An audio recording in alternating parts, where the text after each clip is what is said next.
Iniciamos con el punto 2.6 que habla de parasitosis causadas por protozoarios que son transmitidos por vectores.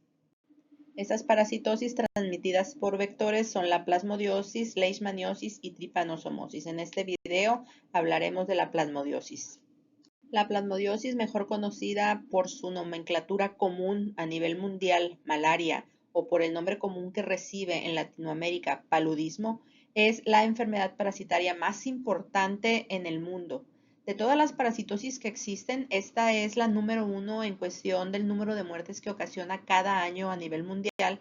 Y de todas las enfermedades infecciosas en general, llámense virales, fúngicas o bacterianas, es la número 2 en mortalidad, solamente por detrás de la tuberculosis. El agente etiológico o causal del paludismo es un protozoario que pertenece al filum Apicomplexa, clase Sporosea, subclase Coccidia, género Plasmodium. Es un protozoario intracelular obligado que va a parasitar primero a los hepatocitos y luego a los glóbulos rojos, ayudados con un complejo apical que posee.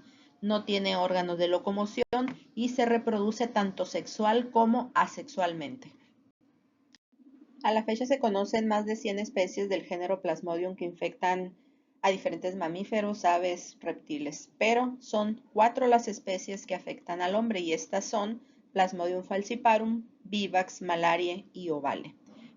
Para referirnos a estos protozoarios de manera común se utiliza el término plasmodios. Estas 4 especies de Plasmodium presentan algunas diferencias entre ellas. Por ejemplo, son diferentes en morfología. Las fases del parásito que se encuentran al interior de los eritrocitos muestran diferencia, por ejemplo, en la distribución geográfica y también en la virulencia. Plasmodium falciparum produce las formas más graves del paludismo.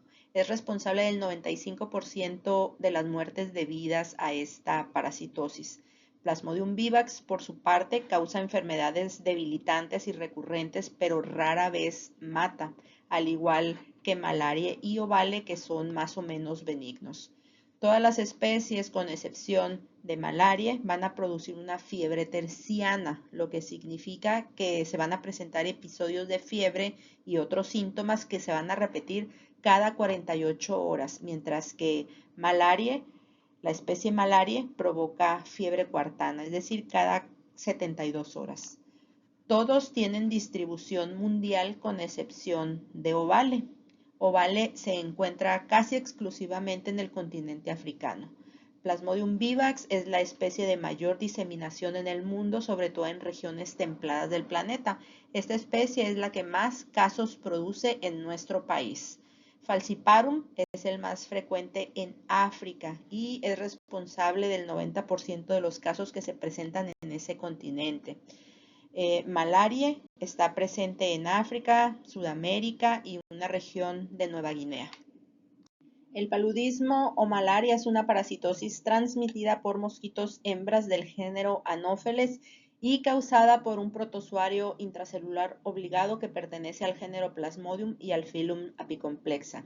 En el hombre, las células que el parásito infecta son los hepatocitos y los eritrocitos. La enfermedad se va a caracterizar por la presencia de episodios febriles típicos conocidos como paroxismos febriles, los cuales se repiten de forma periódica cada 48 o cada 72 horas. Los paroxismos incluyen, además de la fiebre muy elevada, escalofríos intensos, diaforesis, que es una sudoración profusa o abundante, además de que puede haber otros síntomas como anemia, hepatoesplenomegalia e ictericia. La complicación más seria y frecuentemente fatal del paludismo es la malaria cerebral. Un poco de historia.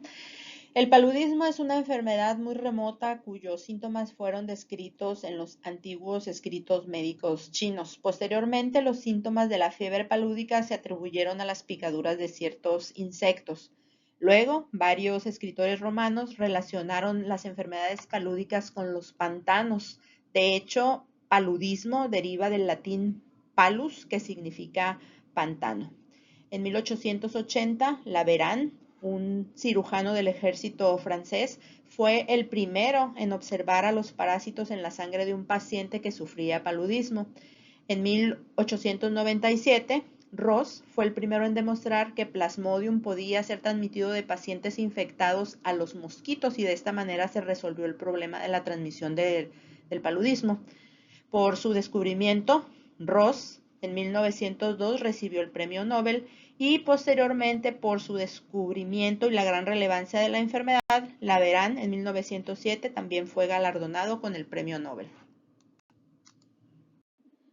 En cuanto a la epidemiología, el paludismo es endémico o está presente de una manera regular en 90 países del mundo, sobre todo países del continente africano. De acuerdo con la Organización Mundial de la Salud, cerca de la mitad de la población estamos en riesgo de contraer esta parasitosis y cada año en el mundo se presentan 500 millones de casos.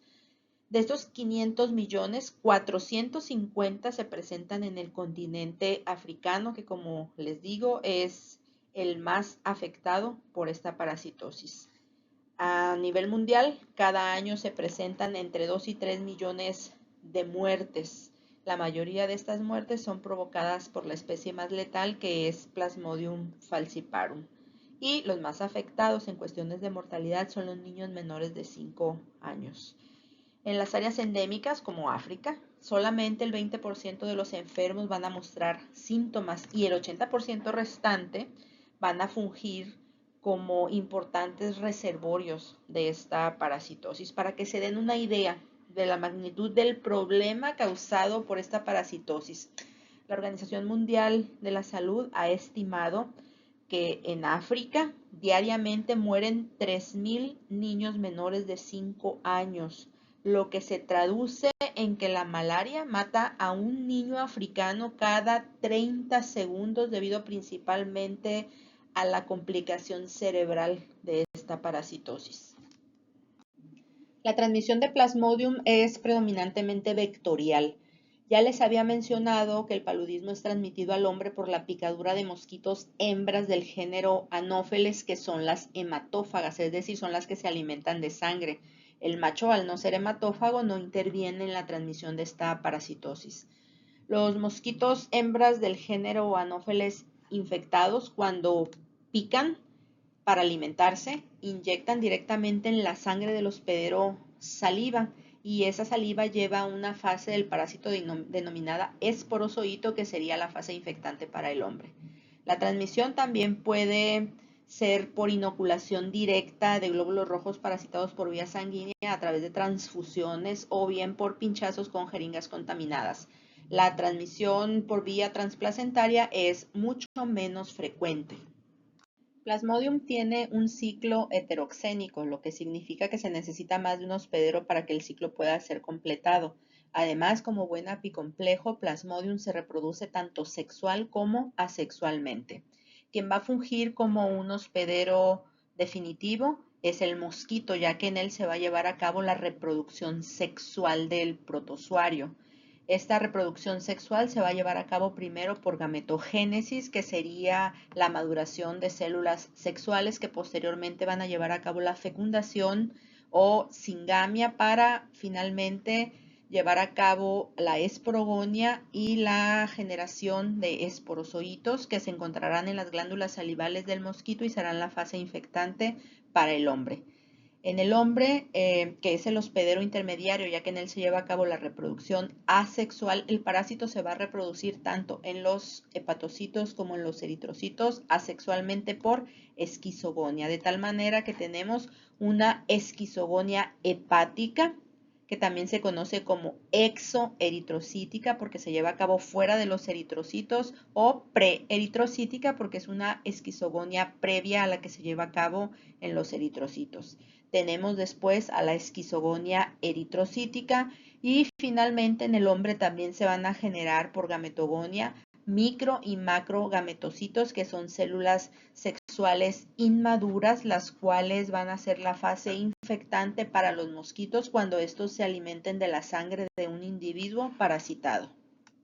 La esquizogonia, conocida también como fisión múltiple o merogonia, es un tipo de reproducción asexual en la cual el núcleo de la célula madre se divide múltiples veces generando núcleos hijos que van a migrar a la periferia de la célula madre y se van a rodear de membrana plasmática formando una estructura que se denomina esquizonte. Este esquizonte está conformado por varios merozoitos. En un momento determinado, este esquizonte se va a romper a la célula madre y va a dejar libres a los merozoitos, los cuales van a ir a invadir nuevas células.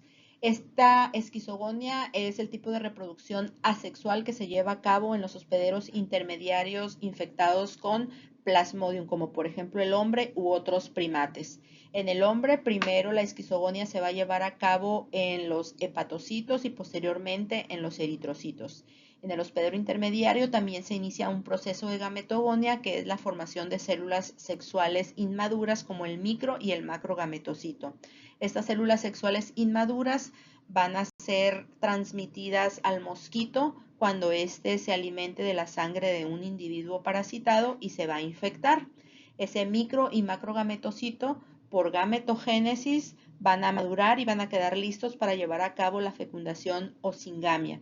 Ese huevo o cigoto posteriormente se convierte en un ooquiste que lleva a cabo la esporogonia y la formación de esporozoitos que van a migrar a las glándulas salivales del mosquito y van a quedar listos para infectar a un hospedero intermediario cuando el mosquito se alimente de la sangre de este y le inyecte saliva con esporozoitos. El ciclo de vida de Plasmodium es complejo y requiere de dos hospederos, como ya lo habíamos visto.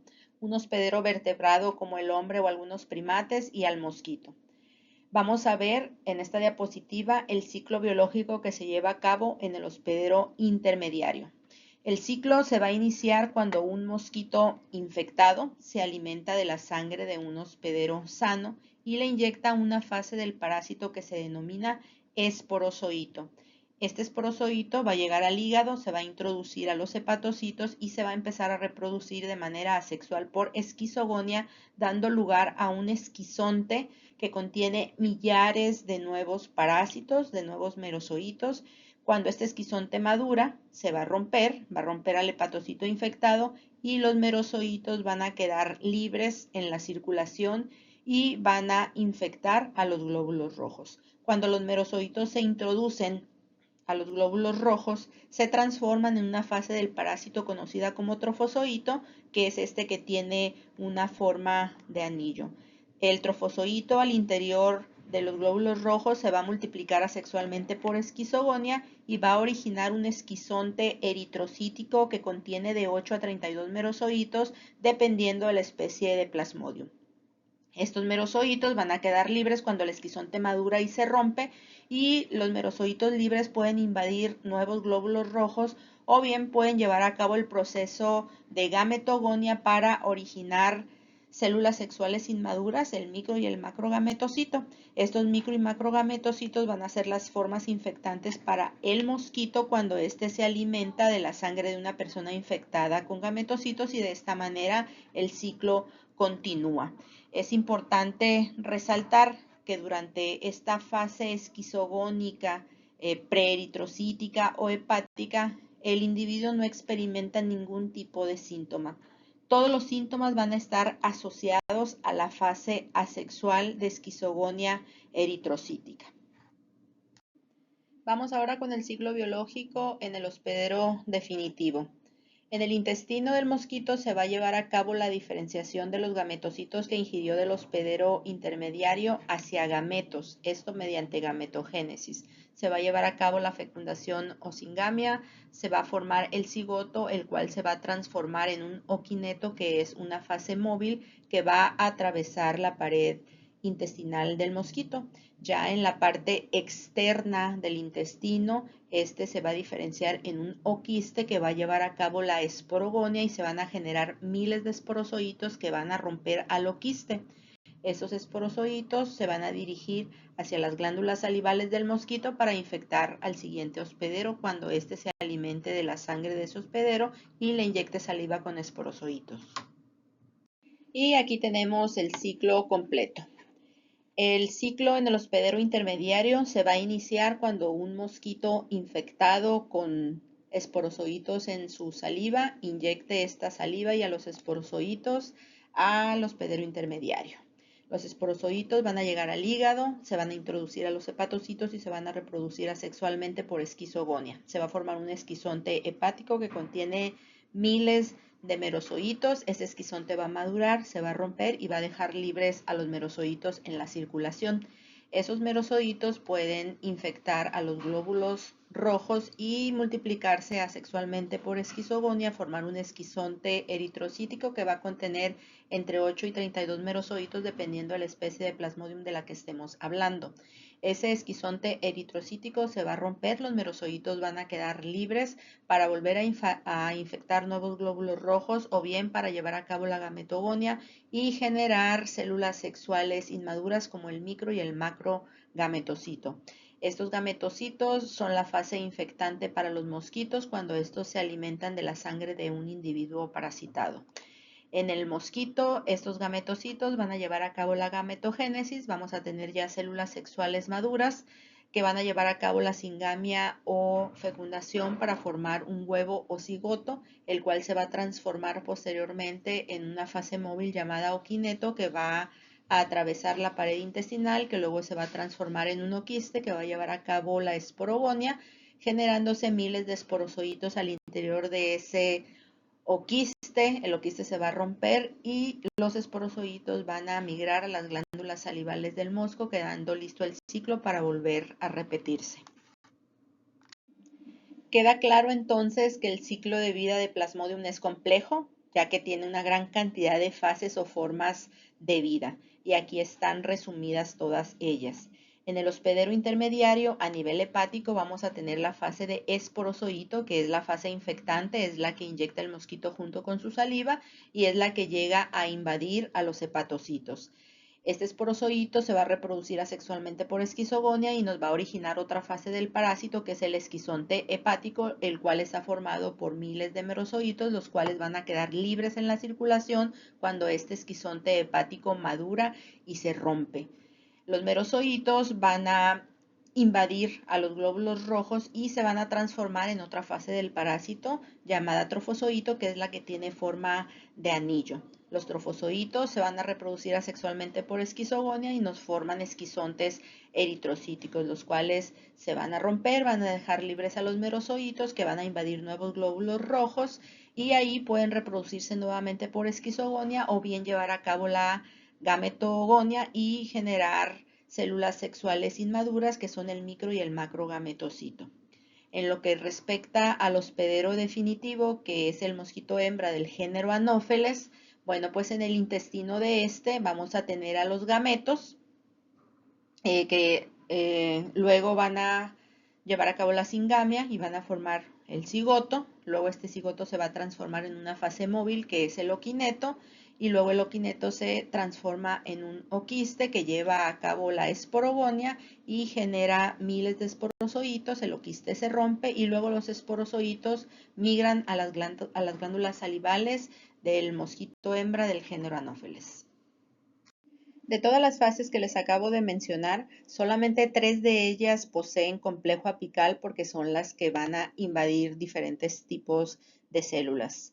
Una de ellas pues tiene que ser evidentemente el esporozoito, que es el que va a invadir a los hepatocitos, el merozoito, que es el que invade a los glóbulos rojos, y la otra fase que invade la pared intestinal del mosquito Anopheles es el oquineto. Estas 3 formas de todas las que les acabo de mencionar en la diapositiva anterior son las fases invasivas que poseen un complejo o aparato apical.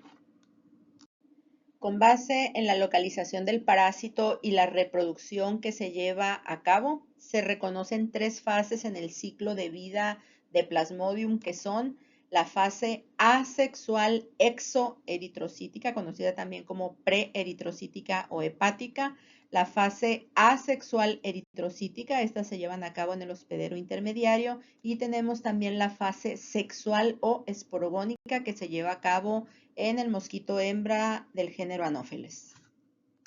Cada una de estas fases que les acabo de mencionar es responsable de alguna característica del paludismo.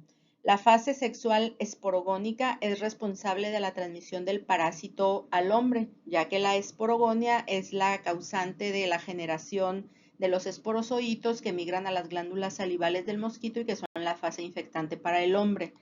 Les había mencionado que toda la sintomatología en esta parasitosis está relacionada con la fase asexual eritrocítica y esta fase también es responsable de las recrudescencias, mientras que la fase asexual exoeritrocítica es responsable de las recaídas. ¿Pero qué son las recaídas y qué son las recrudescencias? En Plasmodium falciparum y en Plasmodium malariae, la totalidad de los esporozoitos que son inoculados por el mosquito llegan al hígado, invaden hepatocitos y se reproducen asexualmente por esquizogonia y hacen todo lo demás que ya sabemos en el ciclo de vida. Pero en Plasmodium vivax y ovale, digamos que existen dos poblaciones diferentes de parásitos. Una de esas poblaciones va a ser todo lo que les acabo de decir, se va a desarrollar de manera inmediata, pero hay otra población que va a permanecer latente por un tiempo. El esporozoito se va a introducir al hepatocito, pero no se va a multiplicar hasta después de un tiempo.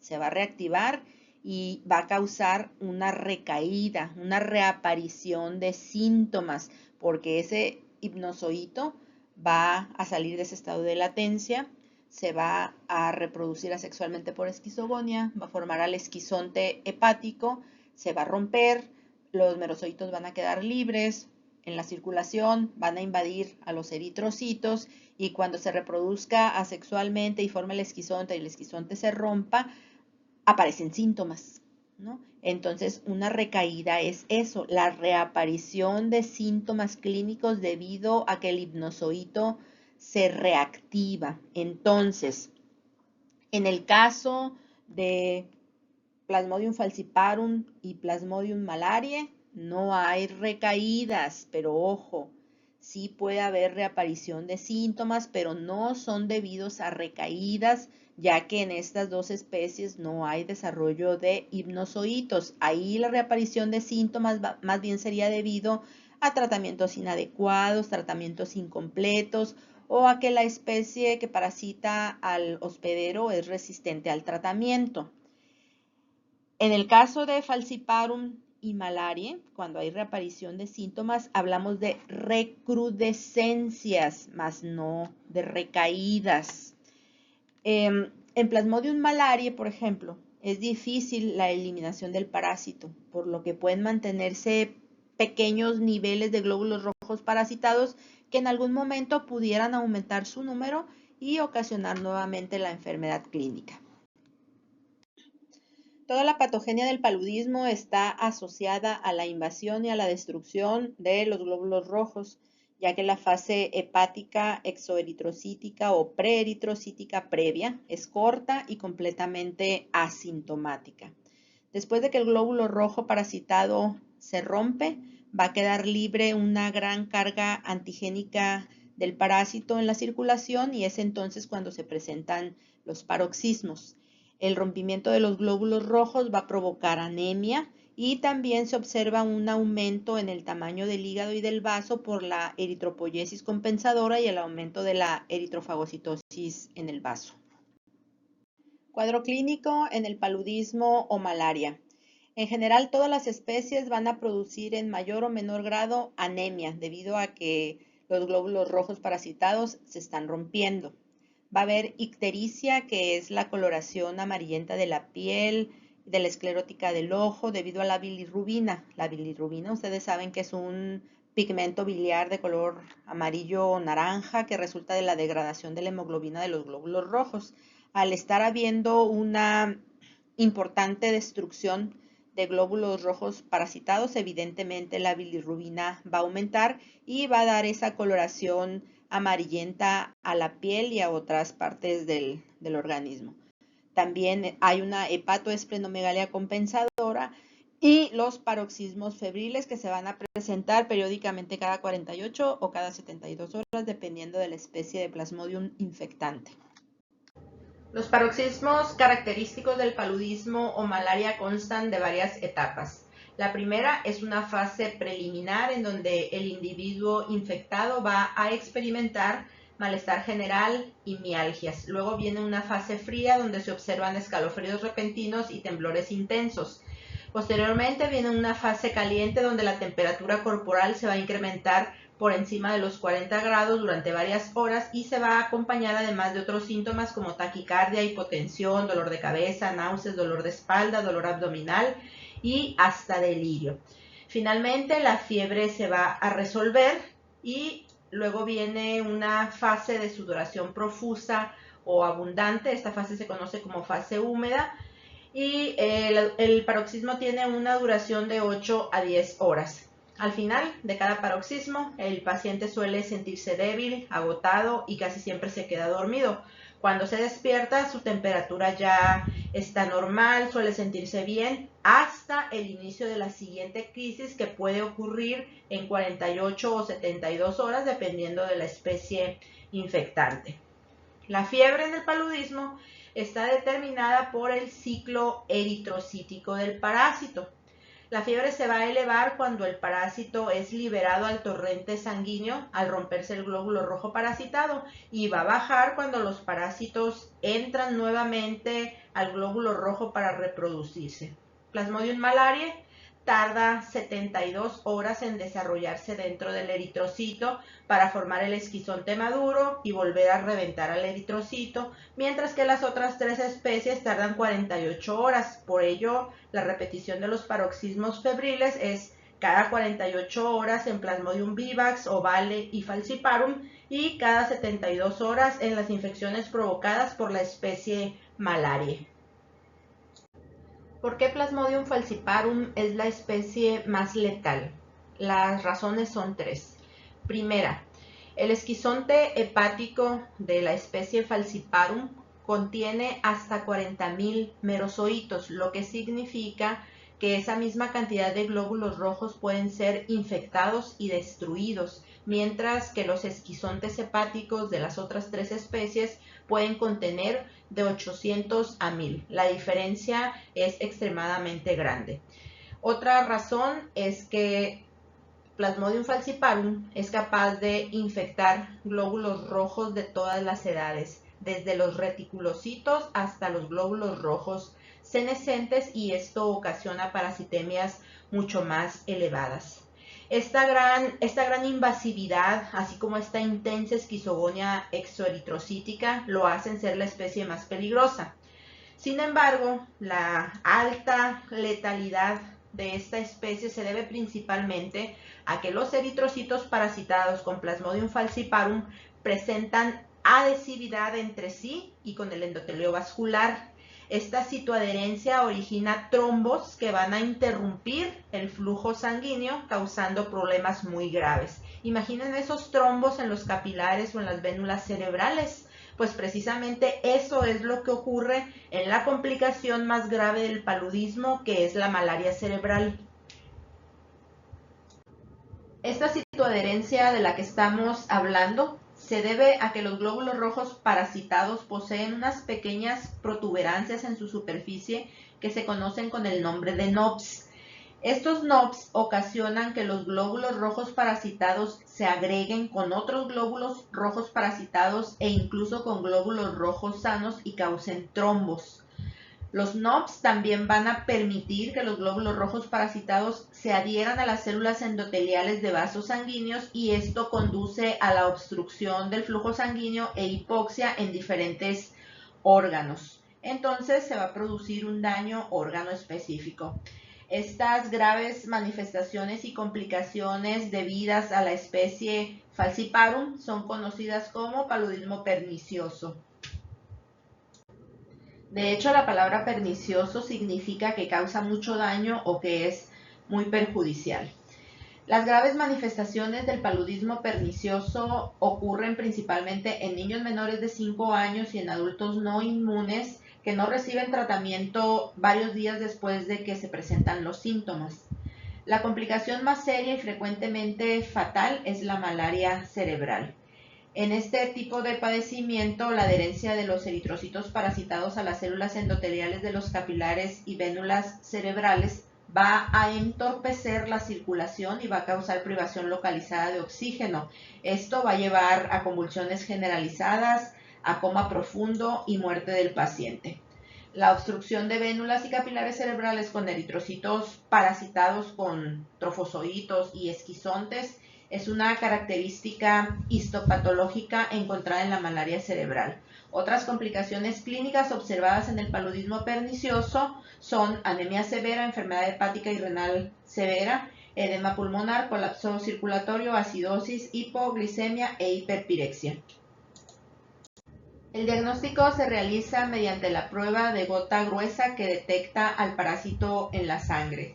Y para diferenciar a la especie infectante y para cuantificar a la parasitemia se va a realizar un frotis delgado.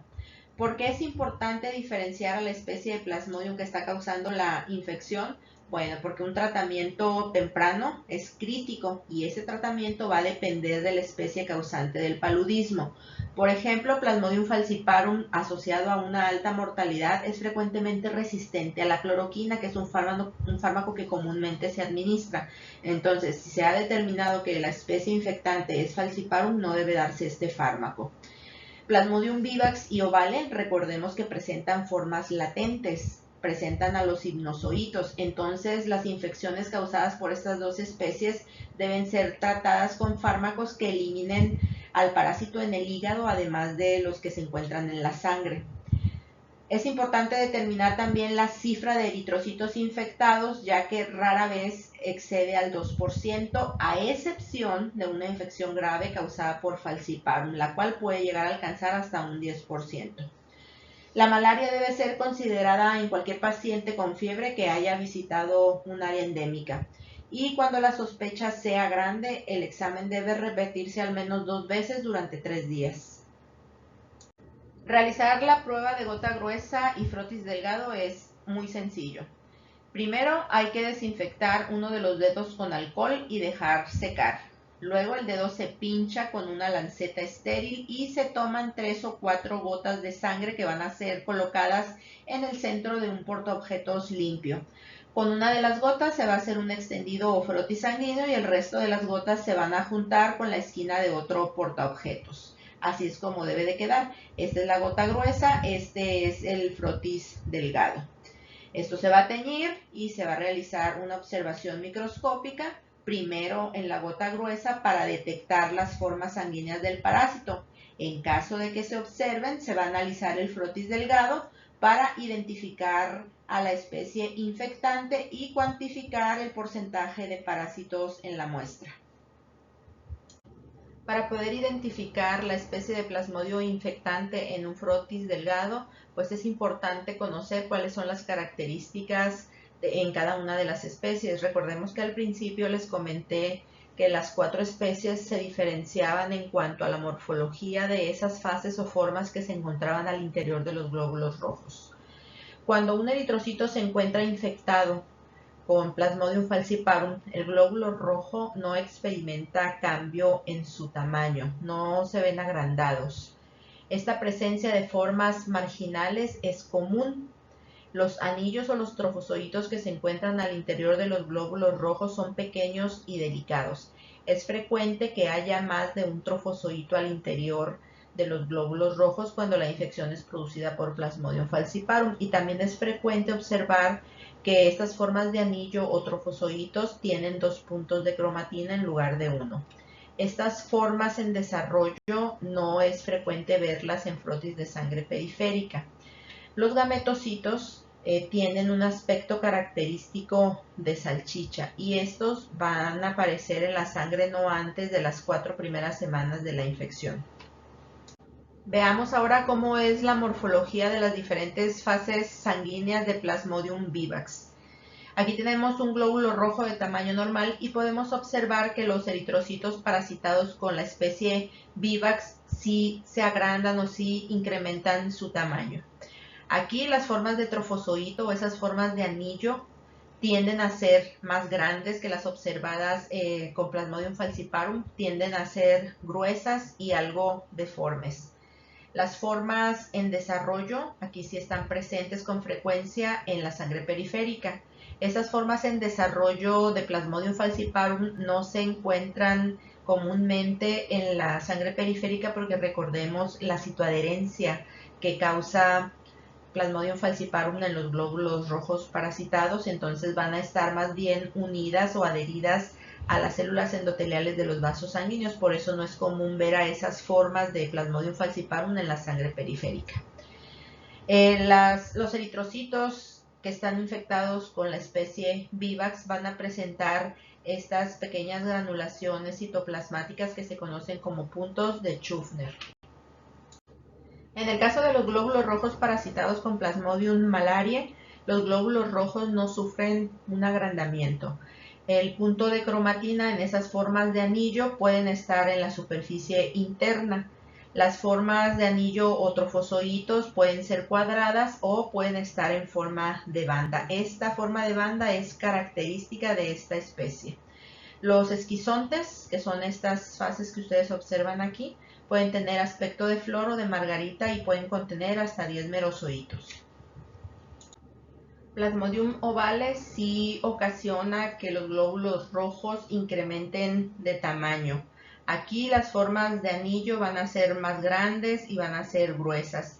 Las formas de cometa son comunes con esta especie. Los puntos de Schuffner, en caso de aparecer, son muy grandes o prominentes. Estas formas rasgadas que ustedes observan en los glóbulos rojos es característico de Plasmodium ovale. Los esquizontes maduros son muy parecidos a los de Plasmodium malariae, pero suelen ser más grandes y más gruesos. Aquí vemos imágenes con todas las características morfológicas de las 4 especies. Esta columna es Plasmodium falciparum y observamos las formas marginales, la infección con más de una forma de anillo o trofozoito y las formas clásicas de los gametocitos con forma de salchicha. En el caso de Plasmodium ovale vemos el agrandamiento que sufren los eritrocitos infectados, vemos ese rasgado del que les hablaba, los puntos de Schuffner y los esquizontes maduros con forma de flor o de margarita. En el caso de Plasmodium malariae, lo más característico son estas formas en banda, también ese esquizonte maduro con forma de flor o de margarita parecido al de ovale, solamente que el de ovale es un poco más grande. Plasmodium vivax, los anillos o las formas de anillo, los trofozoitos muy grandes y deformes.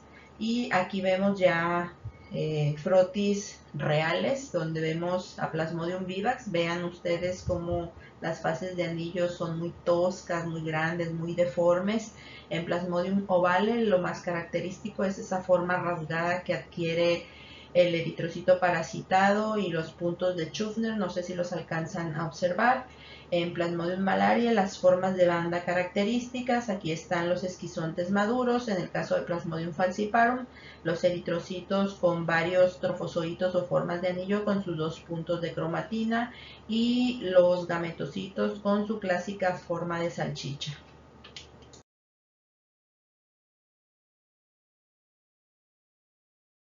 El tratamiento ideal del paludismo, además de no ser tóxico para el paciente, debería destruir rápidamente todas las formas sanguíneas asexuales del parásito para curar el ataque o los síntomas clínicos. Esto lo hacen los fármacos supresivos.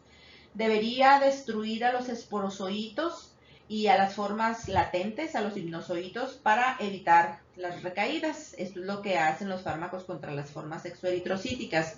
Y además debería destruir a los gametocitos para evitar la infección del mosquito y la transmisión a otros hospederos. Desafortunadamente, ningún fármaco cumple con todos estos objetivos con eficiencia, por lo que el tratamiento es usar una combinación de fármacos. Aquí les muestro ejemplos de cada uno de los fármacos que se utilizan en la actualidad.